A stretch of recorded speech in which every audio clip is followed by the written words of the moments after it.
Star Wars Jedi gameplay impressions after 4 hours. Oh, JorRaptor gotta play it. Okay, let's see what JorRaptor thought. Let me shrink this down. And I'll let this go while I'm getting the chat set up. You gotta see it. Is it good? I'm scared now. You guys are worrying. You're freaking me out.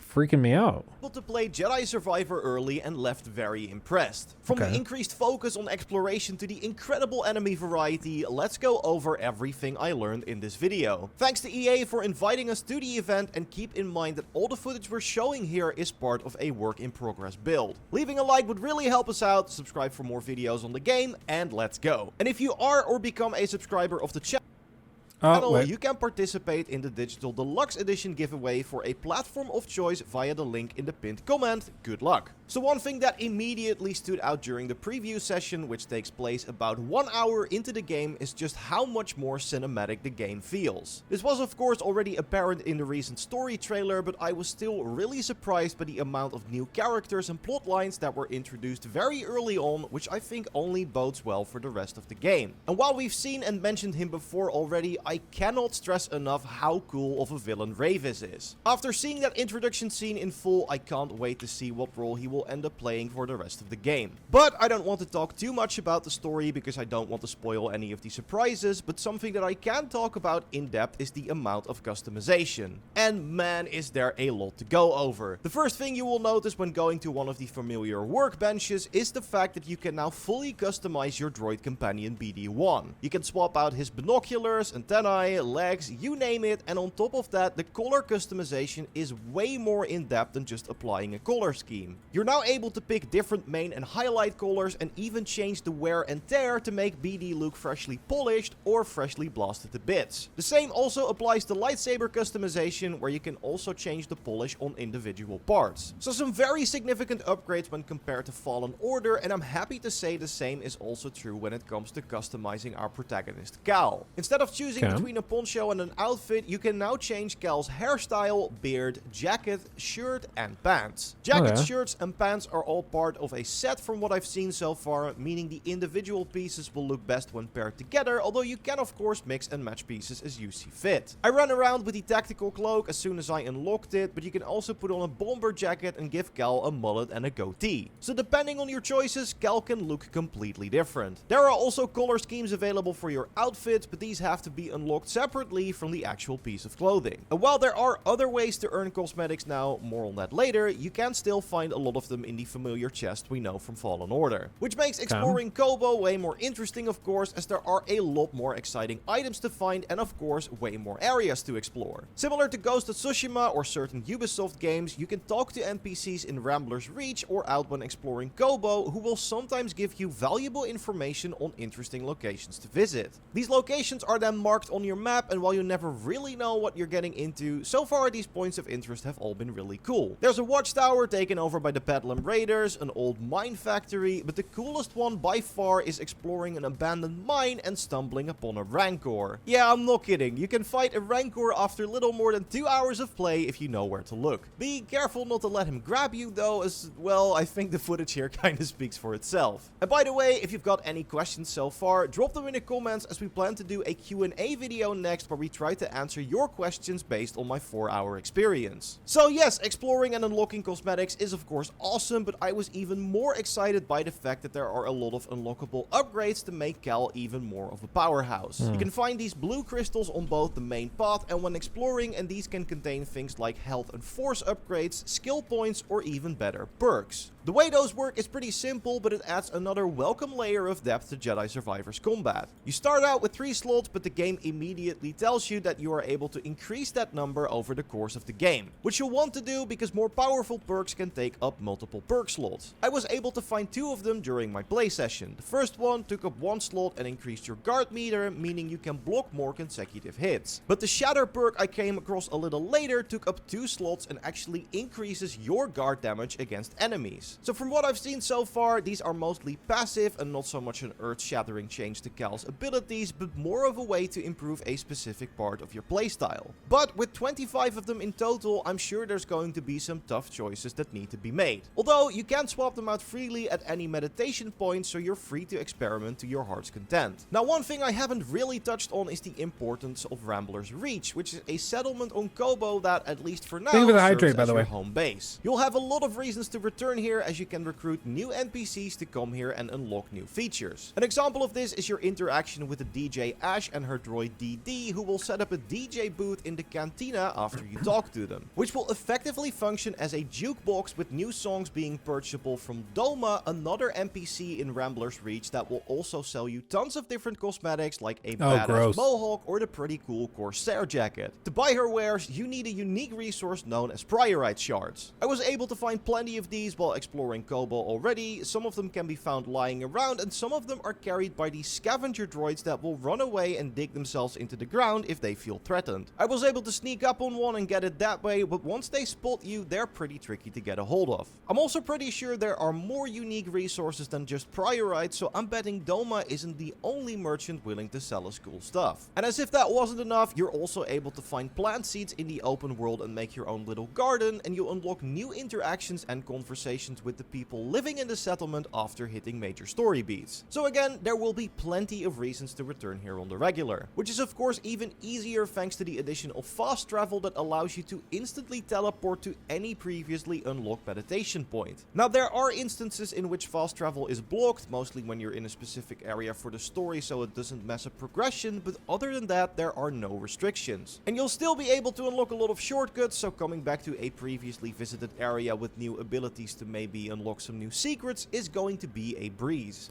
So, I mean, it seems like they listened to a lot of the feedback from the first one where it seemed like things were just needlessly frustrating and difficult. And they've addressed a lot of that. I mean, it's all good. I'm glad to see it. I don't know. I'm still questioning some of the specifics of this. Like, I'm still, I don't know. We'll see. I don't know. The cosmetics don't get me really excited. I'm more interested in like level design and stuff like that. Cal's newly found ability to tame animals also really helps with this. I was able to try out both the mount, which is called the Neko, and the flying belter that you can use as a glider on Kobo. The belter can help you quickly cross long distances from a high vantage point, although there are gusts of wind that you can use to regain altitude if you fly over them. The Neko, on top of being really cute and a much faster way of getting around, is also a tool you can use to reach new areas thanks to its high jump. By using a double jump, Cal leaps off the Neko's back in mid-air, allowing you to reach much higher than you would with your regular double jump. And as soon as you unlock the ability to tame one of these creatures, you can use it on any that you come across. So if you see a Neko with a different pattern or color on the fur that you like more, you can tame that one and bring it back to the stables in Rambler's Reach for later use. Like maybe you want one that matches your lightsaber color, which is of course something you can still customize at one of the workbenches. But new for Jedi Survivor is that you can also change your lightsaber configuration at any meditation point. Quick refresher for if you don't know, in Jedi Survivor, Cal will have access to 5 different lightsaber stances. Single-bladed, dual-bladed, dual-wield, cross-guard, and a saber blaster stance. You can only have 2 of these active in your loadout at any time, but you can freely swap between your available options by selecting stances when meditating. I mean, this is interesting. So, like, my first experience with Star Wars Jedi Fallen Order was that I felt like it was a really good prequel. Like, it felt like a great tech demo. It established what they were going to try to do in the future. It didn't like really sell me on a lot of details of this, but you know what? It was pretty good. What they seem to be doing with this one, initially I thought it was just going to be Star Wars Jedi Fallen Order 1.5, but it seems like they're actually doing a lot more here. They're doing a lot more. They have these huge open levels. They're like trying to find ways to encourage exploration much more organically. It's really, really interesting. I'm glad to see it. I hope that this works. But I guess we're just going to have to wait and see.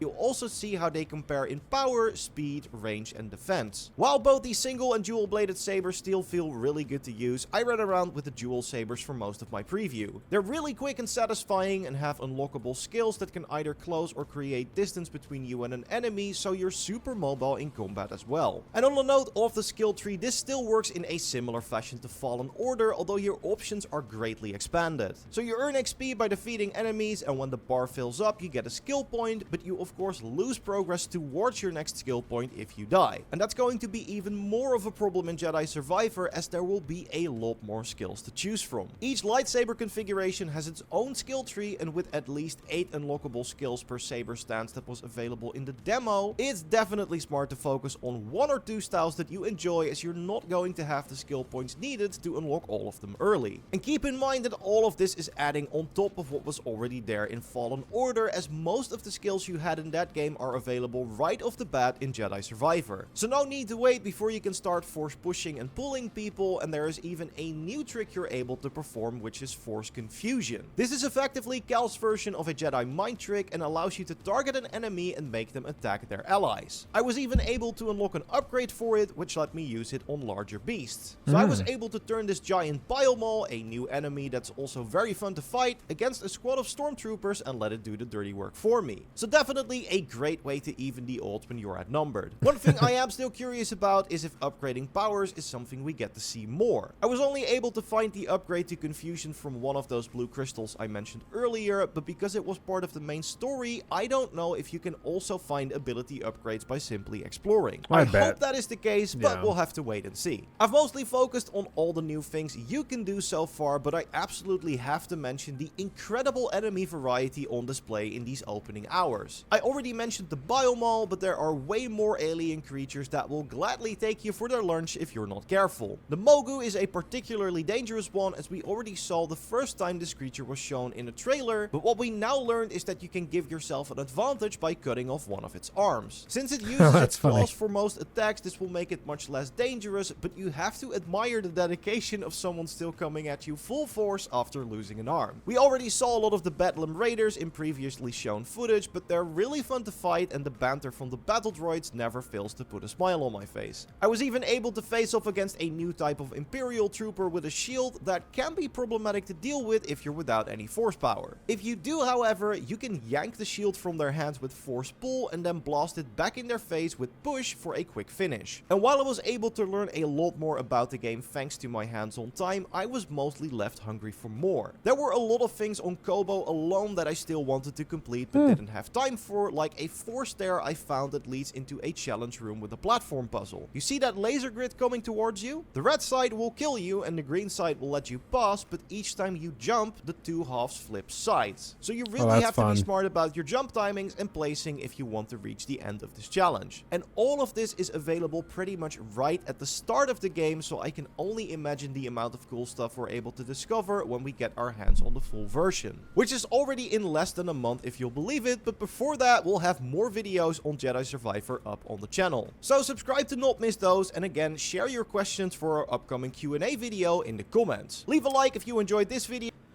Honestly, I mean, the enemy variety for me is a really cool thing, because that was one thing I was really concerned about. The first game had really lackluster, crappy, and just sucky enemy variety. It was crazy how much stuff was recycled. It really seems like they just got a checklist of the things people were most frustrated by, and then went back and were like, okay, well, we'll just undo all of that. We'll just fix that. And that's not a bad way to handle a sequel, if we're being real. Honestly, it's probably the best way to handle a sequel. Like, what did people not like? Oh, all these things? Okay, well, then we'll just not do those things. Let's just do the opposite of those things, and everyone will be happy, right? Right? He took my thing!